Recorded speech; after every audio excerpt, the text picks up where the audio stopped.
समय था। बादशाह अकबर बिस्तर पर पड़े पड़े पानी मांगे जा रहे थे। आसपास उनका कोई सेवक नजर नहीं आ रहा था। पता नहीं कहां से महल के कचरा साफ करने वाले एक मामूली से नौकर ने उनकी आवाज सुन ली और वह पानी का गिलास लेकर उनके पास आ गया। बादशाह अकबर को इतनी प्यास लगी थी कि वे खुद को उसके हाथ से पानी लेने से नहीं रोक पाए। तभी वहां बादशाह अकबर के खास सेवक आ गए और उन्होंने उस कचरा साफ करने वाले को वहां से निकाल दिया। दोपहर हुई तो बादशाह अकबर का पेट खराब हो गया। हकीम को भी बुलवाया गया, फिर भी महाराज अकबर की हालत में सुधार नहीं हुआ। फिर राजवैद्य भी आए, उनके साथ ज्योतिषी भी थे। उन्होंने कहा, शायद आप पर किसी मनहूस व्यक्ति का साया पड़ा है, इसलिए ही आपकी तबीयत खराब हुई है। बादशाह अकबर को तुरंत उस कचरा साफ करने वाले नौकर का ख्याल आया और उन्होंने सोचा, उसी मनहूस के हाथ से पानी पीकर मैं बीमार हुआ हूँ। और बादशाह अकबर ने गुस्से में उसे सजाए मौत सुना दी। जब बीरबल को इस बात का पता चला तो वह उस नौकर के पास गए और उसे सांत्वना देने लगे कि वह उसे बचा लेंगे। इसके बाद बीरबल अकबर के पास गए और उनका हाल चाल पूछा। तब महाराज अकबर ने बताया कि हमारे राज्य के सबसे मनहूस आदमी ने मुझे बीमार कर दिया। यह बात सुनकर बीरबल हंस पड़े। तब अकबर को यह देखकर गुस्सा आया और वह बोले, क्या तुम मेरी हालत देखकर मजा ले रहे हो? बीरबल ने कहा, नहीं नहीं महाराज, पर मैं एक बात पूछना चाहता हूँ। अगर मैं आपको उस नौकर से बड़ा मनहूस ढूंढकर दे दूं, तो आप क्या करेंगे? क्या आप उस नौकर को सजाए मौत से मुक्त कर देंगे? अकबर ने तुरंत बीरबल की बात मान ली और पूछा, अब बताओ उस नौकर से बड़ा मनहूस कौन है? अब बीरबल बोले, उस नौकर से बड़े मनहूस तो आप खुद हैं। उस नौकर के हाथ से पानी पीने पर आपकी तो सिर्फ तबीयत खराब हुई है, लेकिन जरा सोचिए, सुबह सुबह आपकी प्यास बुझाने के चक्कर में उसने आपकी शक्ल देखी।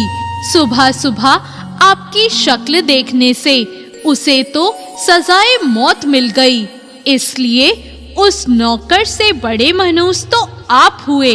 अब आप खुद को मौत की सजा मत दीजिएगा, क्योंकि हम सब आपसे बहुत प्यार करते हैं। बीरबल की यह चतुराई भरी बात सुनकर अकबर बिस्तर पर पड़े पड़े हंसने लगे। उन्होंने उसी वक्त उस गरीब नौकर को छोड़ने का आदेश दिया और उसे इनाम भी दिया और मनहूसियत का अंधविश्वासी सुझाव देने वाले ज्योतिषी को घोड़े का तबेला साफ करने में लगा दिया। तो कैसी लगी आज की ये कहानी? ऐसी और नई कहानियों के लिए हमारे चैनल को तुरंत सब्सक्राइब करें। धन्यवाद। का कथा कहानी में आप सभी का स्वागत है। फ्रेंड्स, आज मैं आपके लिए फिर से एक नई कहानी लेकर आई हूँ। वो कहानी है, बहुत समय पहले की बात है। गर्मियों के दिन थे। गुरुकुल में शिष्य शिक्षा ग्रहण कर रहे थे। उनमें से एक शिष्य अपने गुरु से कुछ दिन की छुट्टी लेकर अपने गांव जा रहा था। तब गांव में पैदल जाना पड़ता था। जाते समय रास्ते में उस शिष्य को एक कुआं दिखाई दिया। शिष्य पैदल चलता चलता थक चुका था। उसे बहुत प्यास लग रही थी। उसने कुएं से पानी निकाला और उस पानी को पी लिया। उस शिष्य को उस पानी को पीने के बाद अद्भुत तृप्ति का अनुभव हुआ। जल को पीने के बाद शिष्य ने सोचा, क्यों ना यहाँ का जल अपने गुरु के लिए भी लेकर चलूं। वह सीधा अपने गांव न जाकर गुरुकुल में अपने गुरु के पास चला गया। वहां जाने के बाद उसने अपने गुरु को सारी बात बताई। जब गुरु ने उस जल को पिया तो गुरु को भी अद्भुत तृप्ति का अनुभव हुआ। गुरु ने शिष्य से कहा, वाकई में यह जल तो गंगा जल के समान है। शिष्य को बहुत खुशी हुई। शिष्य गुरु से आगे लेकर अपने गांव की ओर चला गया। कुछ ही देर में आश्रम में रहने वाला दूसरा शिष्य गुरु के पास आया। उसने गुरु से कहा, यह जल मुझे भी पीने के लिए दिया जाए। गुरु ने वह जल अपने शिष्य को पीने के लिए दे दिया। जैसे ही उस शिष्य ने उस पानी को अपने मुंह में लिया, उसने तुरंत कुल्ला कर दिया। शिष्य ने अपने गुरु से कहा, यह पानी तो कड़वा है, न तो यह शीतल है। आपने बेकार ही उस शिष्य की इतनी प्रशंसा कर दी। गुरु ने अपने शिष्य से कहा, बेटा, मिठास और शीतलता इस जल में नहीं है तो क्या हुआ? इसे लाने वाले के मन में तो है। जब इस शिष्य ने जल पिया होगा तो उसके मन में मेरे लिए प्रेम उमड़ा। यही बात महत्वपूर्ण है। मुझे भी यह जल पीने में ठीक नहीं लगा, पर मैं यह कहकर उसका मन दुखी नहीं करना चाहता था। हो सकता है जब यह जल बर्तन में भरा गया हो तब वह शीतल हो।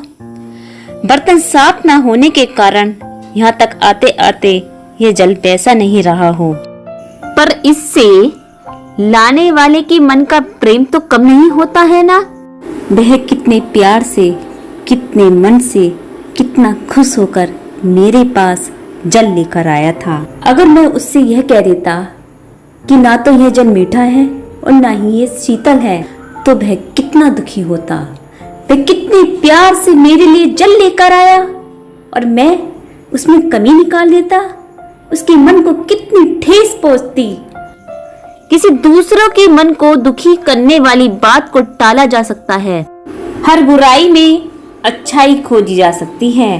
फ्रेंड्स, अगर आपको हमारी ये कहानी अच्छी लगे तो हमारे वीडियो को लाइक कीजिए, चैनल को सब्सक्राइब कीजिए।